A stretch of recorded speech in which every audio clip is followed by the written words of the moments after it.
Hari ini aku belajar satu ilmu baru pasal buah dabai. Mentua aku ada kat sini, mentua aku ada datang sini, tidak bisa kita. Tidak mentua aku kelaki mate. Nanti kita ke nama ke nanam dekat dabai itu. Itu cara ya kena kita milih ini leka ke mana, ini leka ke mana. Ya mate, betul leka ambil leka itu tepuk dalam bekah, ni tak bukan selesai. Betul? Betul. Simpan air. Simpan ke air.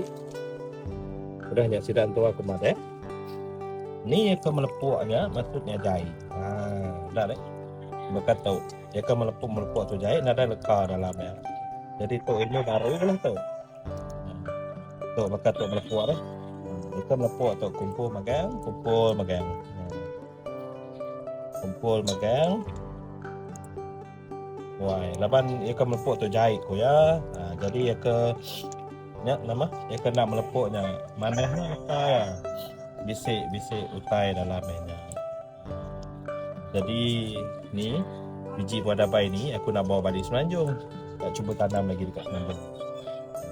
Jadi bapak mentua aku cakap pilih dulu yang ni akan melepuknya, maksudnya tu melepuk tu ada jahit lah. Nadai utai dalamnya. Jadi ilmu baru lah.